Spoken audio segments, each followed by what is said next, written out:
भी जिम्मेदार आज। दोस्तों और साथियों, आज का ये पुरहुजूम जलसा, आज का ये इंसानों का ठाए ठाए मारता हुआ समुद्र, बुखारपीट के छक्के छुड़ाने के लिए आपकी ये मौजूदगी, आपका ये एहसास, आप लोगों की ये मौजूदगी बुखारपीट के मुंह पर एक जद्दानदार तमाचा है। दोस्तों और साथियों, अलग अलग तरीके से बुखारपीट ने जलसे लेकर इल्जाम तराशी का सिलसिला शुरू किया। उनको अपने इलाकों में, अपने वार्ड में काम बताने के लिए को जब कोई जगह नहीं दिखी तो दोस्तों और साथियों, वो शेख आसिफ साहब के कामों को गिनाना शुरू किया। मैं आपको एक बात बताता हूं, इस शहर के एमएलए को जिसको आपने चुन कर दिया, अभी 14 तारीख से लेकर के 17 तारीख तक नासिक जिले में अंदाज समिति आई थी। रंजीत काबड़े साहब उसके चेयरमैन थे। अगर ये इतने सूरमा थे, इतना इनको कानून समझता था, इतना इनको असेंबली समझती थी, तो ये अंदाज समिति से गैर हाजिर रहे और इनके सियासी आका से मिलने हैदराबाद गए। ये कल भी कामचोर थे, आज भी कामचोर है, क्योंकि इन्हें बोलना नहीं आता। दोस्तों और साथियों, अगर इन्हें बोलने की ताकत रहती, अगर ये सरकार से, सरकारी बिस्तरी से दो आंख में आंख मिला करके लड़ सकते थे तो ये नासिक जिले में जाकर अंदाज समिति से इस शहर के लिए बहुत कुछ ला सकते थे। दोस्तों और साथियों, ये जोश जो आपने आज इस जलसे में आकर के भरा है, ये इंतजामिया कमेटी की आवाज पर जो आपने लब्बैक कहा है, दोस्तों और साथियों, इस समुद्र के जोश को आने वाले कारपोरेशन के इलेक्शन तक इतना जोश भर दीजिए कि बुखारपीट आपके समुद्र में बह जाए। दोस्तों और साथियों, मैं आखिर में आपसे एक ही गुजारिश करूंगा कि पढ़े लिखे बेवकूफ आकर के अगर शेख आसिफ साहब और उनकी फैमिली को बड़ा बुरा बोलते हैं तो आपको और हमें मिल करके उनको जवाब देना है। हमारा लीडर अगर शहर की तरक्की के लिए, हमारा लीडर अगर शहर के विकास के लिए, हमारा लीडर अगर हमारे मसाइल के लिए सरकार से लड़ रहा है तो उनकी इज्जत, उनकी फैमिली की इज्जत हमारी इज्जत है। अगर हम उससे मोहब्बत करते हैं तो ऐसे पढ़े लिखे बेवकूफों को सबक सिखाने के लिए यही समुद्र काफी है। इतना ही कहते हुए मैं अपनी बात खत्म करता हूँ। जय हिंद, खुदा हाफिज़, अस्सलाम वालेकुम। देखो दोस्तों, ये शहर बहुत बड़ा है। ये शहर के अंदर बहुत बड़े बड़े अक्लमंद लोग, दानिश्वर लोग, सभी टाइप के लोग हैं दोस्त। मगर एक इंसानियत से सोचना, एक इंसान के जैसा सोचना, ये बहुत अक्लमंदी की बात है दोस्तों। मैं सलाम करता हूं शेख आसिफ साहब को, बार बार सलाम करता हूं शेख आसिफ साहब को कि मालेगांव शहर में कुछ बेवकूफ लोगों ने उनके साथ धोखा किया, उनका दिल दुखाया। उसके बाद भी आसिफ साहब ने कोई हिम्मत नहीं हारी। सलाम करता हूं, सच्चा हमदर्द है शहर का, हर वक्त लगा हुआ है।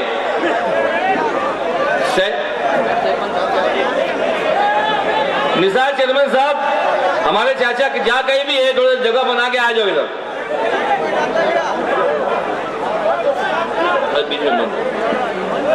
दोस्तों, एक वक्त चला आगरा रोड का, थोड़ा भी रास्ता खराब हुआ तो आसिफ साहब, किसी को छींक आ गई तो आसिफ साहब, किसी को ठंडी बुखार हो गया तो आसिफ साहब, अरे वो देखो तुम कि ये शहर के लिए वो बंदे ने क्या क्या नहीं किया। आप लोगों के सामने, पूरे शहर के सामने उसके छोटे बड़े सभी काम है, सभी को लेके चला। और आज आ जाती बात सैयद अब्दुल हमीद रोड की। दोस्तों, वक्त मान लो, तुम राष्ट्रवादी का महापुर बना के दो, इंशाल्लाह ये रोड देखना, जैसा आगरा रोड बना वैसा भी ये रोड वापस वैसा ही बनेगा। आज दोस्तों, ना आमदानी है, ना कोई मामला है, फिर भी तुम लोगों की फिक्र में ये आदमी चल रहा है और कर रहे हैं और इंशाअल्लाह यही करेगा। इसके सिवा कोई कर भी सकता नहीं, किसी के पास इतनी ताकत भी नहीं है, कोई भी पद हो उसके पास। इसी के बाद इतनी हिम्मत, इतना दिमाग है, काम लाने की टेक्निक है कि यही कर सकता है शहर का दोस्तों, और ओरिजिनल हमदर्द यही है दोस्तों। मैं एक शेर बोल के अपनी बात को खत्म करूंगा, क्योंकि और भी बहुत सारे लोग अपनी अपनी बात रखने वाले, थोड़ा सा तवज्जो चाहूंगा कि तकदीर के आगे झूठा पसारा है, तकदीर के आगे झूठा पसारा है, इगतपुरी के आगे कसारा है। तकदीर के आगे झूठा पसारा है, इगतपुरी के आगे कसारा है।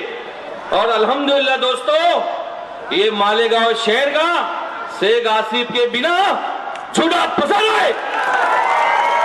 अस्सलाम वालेकुम। अस्सलाम वालेकुम। औज़ु बिल्लाहि मिनश शैतानिर रजीम, बिस्मिल्लाहिर रहमानिर रहीम। वक्त बहुत कम है, इसलिए मैं माजरत के साथ फर्दन किसी का नाम नहीं ले सकता।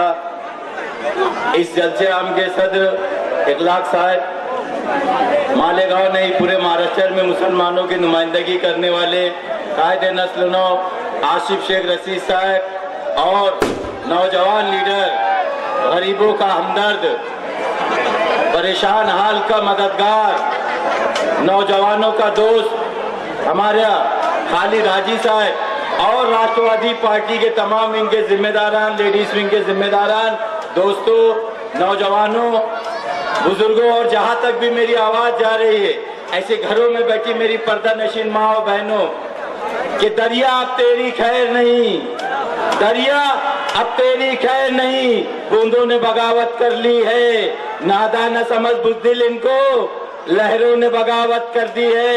ऐ तलवार तुझे झुकना होगा, गर्दन ने बगावत कर ली है। आज का जो ये प्रोग्राम है, आज का जो प्रोग्राम है, ये प्रोग्राम हम लोगों को सिर्फ यहाँ पर आकर और यहाँ पर खड़े रहकर, यहाँ जोश दिखाकर वापस घर नहीं जाना है, क्योंकि हमारे सामने मालेगांव शहर में एक ऐसा टोला है जो बरसों से मालेगांव शहर को गुमराह कर रहा है। तो आज यहाँ पर मैं खड़ा हूँ, मेरी बातों को संजीदगी से आप लीजिए। मेरे बाद जो मुकर्रिर आने वाले हैं या मेरे से पहले जो मुकर्रिर गए, उनकी बातों को संजीदगी से लेकर आपको, जो यहाँ पर हमारे कुछ बुजुर्गों, हमारी माँ बहनें, हमारे बच्चे आ नहीं सके, ये पैगाम ले जाना है आपको यहाँ से और घर घर तक पहुँचाना है, क्योंकि मजलिसी टोला मुंह खोला झूठ बोला। तो ऐसे टोलों के लिए हम लोगों को मुंह तोड़ जवाब देना पड़ेगा। हमारे लीडर आसिफ शेख रशीद साहब, क्योंकि इंसानियत वाली राजकारण करते हैं, लेकिन राष्ट्रवादी विंग के जितने भी जिम्मेदारान हैं, वो उनका मुंह तोड़ जवाब देंगे। कर्म करोगे कर्म करेंगे, सितम करोगे सितम करेंगे, हम आदमी हैं तुम्हारे जैसे, जो तुम करोगे वो हम करेंगे। हमें डुबाने की सोचते हो, तुम्हें भी कागज की नाव देगी। हालात अजीब लोग हैं, अजीब राजकारण कर रहे हैं शहर में। जब आसिफ साहब एमएलए थे तो जो भी रोड गटर का मसला रहता था, साफ सफाई का मसला, मालेगांव में बीमारी का मसला रहता था, उसके जिम्मेदार आसिफ साहब रहते थे।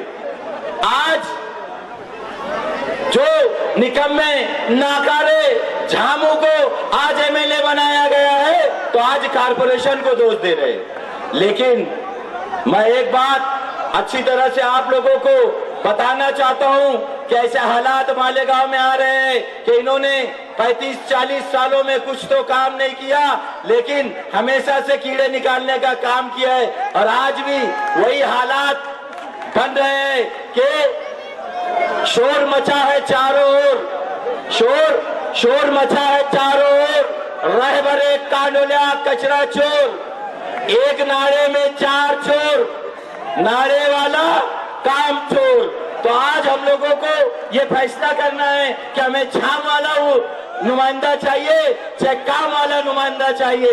आज आप देखिए कि बंटी और बबली, ये मियां बीवी की जोड़ी है, बंटी और बबली, जो मालेगांव नहीं, हिंदुस्तान के सबसे बड़े फ्रॉड की जोड़ी थी, जिनका नाम था बंटी और बबली की जोड़ी मालेगांव में, और खास तौर से कुसुम्बा रोड पर और आगरा रोड पर ये बंटी और बबली की जो मियां बीवी की जोड़ी चल रही है, ये लोगों को भी मैं बता देना चाहता हूं कि आप सोशल मीडिया का वक्त आ चुका है। आपने 1980 में मालेगांव को गुमराह करके आपके गोपू अखबार में आपने झूठा दावा करके मालेगांव के मुसलमानों की बात ना करते हुए फलस्तीन के मुसलमान, अफगानिस्तान के मुसलमान, भागलपुर के मुसलमानों की बात कर कर जो गुमराह किया है, अब वो चलने वाला नहीं है। हम लोग कारपोरेशन में जाएंगे और हम हिसाब मांगेंगे इनका। ये क्या 450 करोड़ का हिसाब मांगेंगे? हर 56 कारपोरेटर जो है राष्ट्रवादी पार्टी के तमाम विंग के जिम्मेदारान और खास तौर से सेवा दल की टीम अब इनके वार्डों में जाएगी और सर्वे करेगी कि 5 सालों में इन्होंने कितने काम किए, कितना फंड लाया है। ये बात करते हैं कुसुम्बा रोड के खड्डों की, गढ़ों की। मैं आप लोगों को बताना चाहता हूं कि ये जो ठेका है, ये ठेका किसका ठेका है? वही रिश्वत महल के शहजादे रायबरेली कांडोलिया का ये ठेका है। ये ठेका उसी का है। 2 करोड़ रुपए का इसकी बात है। अगर हमारे शहर के सबसे अजीज बेबाक लीडर रशीद साहब ने अगर बातों में इनकी सच्चाई को कुछ बोल दिया तो इनको इतनी मिर्ची लगी कि ये इनके अंदर इंसानियत जाग आई। लेकिन उस वक्त इनके अंदर इंसानियत नहीं जाग आई कि ये चारों रिश्वत महल के चारों रायबरेली कांडोलिया लोग जब हमारे शहर की अव्वलीन खातून मेयर तारा शेख रशीद साहब के कैबिन में घुस के जो इनके साथ बदसलूकी की, बद कलामी की, जब इनको फिक्र नहीं। हालात मालेगांव शहर में ये कारपोरेशन को लेकर चल रहे 2022 में इलेक्शन से, और हमें ये साबित करना है कि आने वाले इलेक्शन में हमें राष्ट्रवादी का मेयर वहां पर बैठाना है। मैं आप लोगों को बोलना चाहता हूं कि जो तीनों चंदाल चौकरी जो बैठी हुई है, इनके सिर्फ कारनामे 2 मिनट में बोलूंगा और अपनी जगह लूंगा, क्योंकि मुझे पीछे से बहुत टॉर्चर हो रहा है, तो मैं अपनी बात को खत्म करना चाहता हूं। सिर्फ 2 मिनट में मैं बता दूंगा कि ये रायबरेली कांडोलिया के जो कांड है, ये कांड और जो मालेगांव शहर का इद्दती आमदार है उसके बारे में, क्योंकि मालेगांव शहर में ये जो बातें कर रहे हैं स्टेज से, हबीब लॉन्स में ये जोकरों ने ऐसी बात की कि हम लोग शेर है, शेर यानी दरिंदा है, और ये दरिंदों को, ये सर्कस के शेरों को, ये दरिंदों को अगर हंटर की नोक पे नचाने वाले हमारे पास पेटिंग मास्टर बैठे ले, खालिद हाजी और आसिफ शेख रशीद साहब। अब ये 2 मास्टर ये शेरों को, ये जोकरों को हंटर की नोक पर पूरे सर्कस में नहीं, पूरे मालेगांव में तिग्गी का नाच नचाएंगे। जिन्होंने कब्रिस्तान की जमीन बेच के खाई, जिन्होंने खंबा चोरी किया, जिसने हमारी माओ बहनों के साथ बदसलूकी की, जिसने हमारे मासूम बच्चों पे जुल्म ज्यादती की, जिसने नकली दवा गोली के नाम पर 38 मासूम बच्चों को कत्ल किया, ऐसे लोगों को आपको ठिकाने लगाना है। मैं एक शेर बोलकर अपनी बात लेना चाहता हूं कि जमाना जब कभी बारूद की बौछार करता है, जमाना जब कभी बारूद की बौछार करता है, हमारा हौसला फौलाद की दीवार बनता है। तुम्हारा जुल्म काफी है हमें बेदार करने को, जो लोहा जर्ब सहता है वही तलवार बनता है। अल्लाह हाफिज। आज राष्ट्रवादी त्योहार है, सही बात है, ये राष्ट्रवादी त्योहार है। आज बिल्कुल 2007 के अंदर मालेगांव शहर में एक नारा दिया गया था, क्या बैतुल माल बचाना है। बैतुल माल के चोर 2007 में घुसे इस शहर के अंदर। मैं पूछना चाहता हूँ शहर के आवाम से, एक शख्स बता देना कि बैतुल माल किने ला के बताया है कि मालेगांव वालों को कि बैतुल माल है आपका। इस रोड पे बात की जा रही है बैतुल माल बचाना है। अरे भैया, बैतुल माल बचाना है तो बैतुल माल तो आपके घर में है, तो ये दे दो जनता को, इसको बोलेंगे कि यह है बैतुल माल। आज हमने आसिफ भाई को इसलिए यहाँ बुलाया इस शहर को बचाने के लिए, ये शहर को पूरा बर्बाद कर दिया गया है। हमने इसलिए ये प्रोग्राम को रखा है, क्या शहर बचाने की बात है, आज इलेक्शन की बात नहीं है। इलेक्शन बहुत दूर है, बहुत स्टेट लगेंगे, बहुत बातें होंगी, लेकिन दोस्तों शहर को बचाना है तो यही नौजवान बचा सकता है।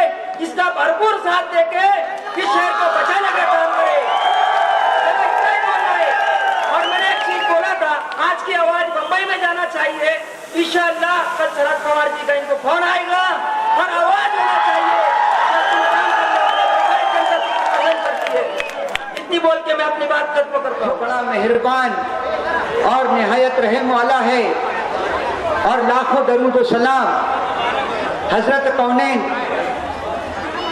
हजरत मोहम्मद मुस्तफ़ा सल्लल्लाहु अलैहि वसल्लम पर कि जिनके सदक़े में अल्लाह रब्बुल इज़्ज़त ने ये कायनात बनाई। अल्लाहुम्मा सल्ली अला सय्यदना व मौलाना मुहम्मदिन व अला आलिना सय्यदना व मौलाना मुहम्मदिन व बारिक वसल्लम। दोस्तों, साथियों और बुजुर्गों, आज का ये इस्तेक़बालिया जलसा इन मानों में ये अहमियत का हामिल इसलिए है कि 2-2.5 साल पहले जब हमारे शहर ने एक फैसला लिया और उस वक्त लोग कहा करते थे कि मालेगांव शहर की आवाम से गलती हो गई, और मैं इस बात को नहीं मानता। जब हम कल फैसला लेने जाते हैं तो अल्लाह ने जो अशरफुल मखलूकात बनाया है, हम सोचते समझते हैं और उसके बाद फैसला लेते हैं कि हमें क़यादत की तब्दीली करना है या नहीं करना है। करना है तो क्यों करना है, और नहीं करना है तो क्यों नहीं करना है। तो मालेगांव शहर की आवाम ने सोच समझ कर फैसला लिया था, लेकिन मालेगांव शहर की आवाम के साथ धोखा हो गया। एक ऐसा नौजवान जो पिछले 5 सालों से अपने एमएलए की कारकर्दगी पूरे ईमानदाराना तौर पे कर रहे थे, अल्फाज की लच्छेदारी में उस एमएलए को घर बैठा दिया गया। और उसके बाद जब आवाम को एहसास करने में ज्यादा वक्त नहीं लगा, कुदरत का फैसला बहुत जल्द उतरता है। मैं तमाम नौजवानों से गुजारिश करता हूं कि आप लोगों की यहाँ मौजूदगी इस बात की दलील है कि आप लोग शेख आसिफ शेख रशीद साहब से मोहब्बत रखते हैं, और आप लोग यहाँ जो मौजूद हैं वो किसी नई तब्दीली के इंतजार में, किसी नई तब्दीली के उम्मीद पर यहाँ मौजूद हैं।